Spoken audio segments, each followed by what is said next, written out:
એક વેશ્યાના ઘરની સામે એક દેવાલય હતું. તેમાં એક પૂજારી ભગવાનની પૂજા કરે, ધૂપ દીપ આરતી વગેરે કરે. પણ તે જ્યારે ભગવાનની પૂજાને આરતી કરે ને ત્યારે તેનું ધ્યાન પેલી વેશ્યાના મકાન સામું રહે. કોણ આવ્યું કોણ ગયું.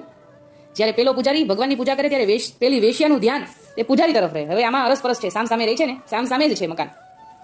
એટલે વેશ્યાનું ધ્યાન મંદિર તરફ અને પૂજારીનું ધ્યાન વેશ્યા તરફ, વેશ્યાના ઘર તરફ, કે કોણ કોણ ગામનું આવે છે. મનમાં વિચાર કરે કે બોલ્યો આ વેશ્યાનો અવતાર આ કેવી ભગવાનની પૂજા કરે છે. એટલે વેશ્યા પૂજારી તરફ જોઈને વિચાર કરે છે કે આ વેશ્યાનો અવતાર તો મારો કેવો, આ પૂજારી કેવી ભગવાનની પૂજા કરે છે. મારે તો આ હાવ વેશ્યા જેવું જીવન જીવવું પડે છે. આમ પોતાના મનમાં રોજ પશ્ચાતાપ કરે. પેલે પૂજારી ભગવાનની પૂજા કરતા કરતા પણ પેલી વેશ્યાની દિનચર્યા જોઈને નિંદા કરે કે કેવી અભાગણી છે. એમ અનેક તર્ક વિતર્ક પોતાના મનમાં કર્યા કરીને છેવટમાં પૂજારીની દેહ પડી. હવે અહીંયા આપણને એટલું દેહ પડી, પણ અહીંયા શું સમજાવ્યું કે પૂજારીનું સામે છે, પૂજા કરે છે શંકર ભગવાનની, પણ મન એનું ભગવાનની સામે નથી. એનું મન સામેવાળા ઘરમાં છે. અને અહીંયા સામે શું બતાવે છે, વેશ્યાનું મન મંદિરમાં છે. કે આનો કેવો સારો અવતાર કે એ પૂજા કરે છે. એટલે અહીંયા આપણને એ સમજાવે છે. હવે જ્યારે પૂજારીની દેહ પડી ત્યારે તેને યમના દૂત લેવા આવ્યા, અને પેલી વેશ્યાની દેહ પડી ત્યારે ભગવાનના પાર્ષદો તેને લેવા આવ્યા.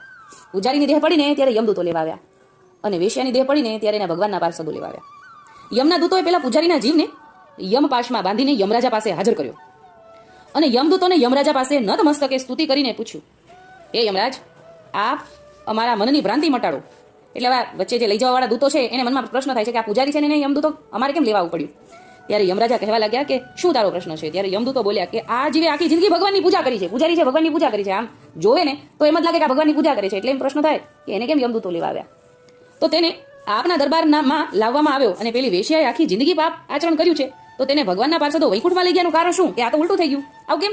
આ ભગવાનની પૂજા કરે છે અને યમદૂતો લઈ ગયા, અને વેશ્યાને ભગવાનના પાર્ષદો લઈ ગયા કેમ? ત્યારે યમરાજા કહેવાને લાગ્યા કે આ જીવ જે છે ને તે પેલી વેશ્યાની નિંદા કરીને તેના પાપ બધા ધોઈ નાખ્યા છે. ભલે પૂજા કરતો, પણ આખી જિંદગી એને નિંદા કરવામાં કાઢી છે.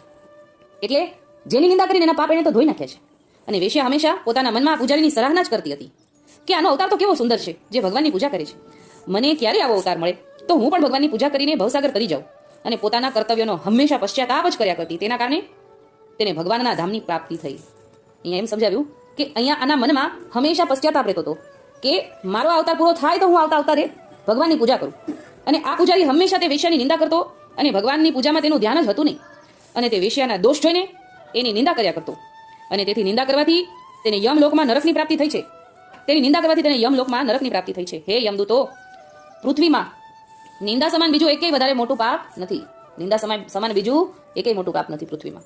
માટે નિંદા કરનારની આ ગતિ થાય જ છે. એનું સઘળું પુણ્ય તો નાશ પામે છે.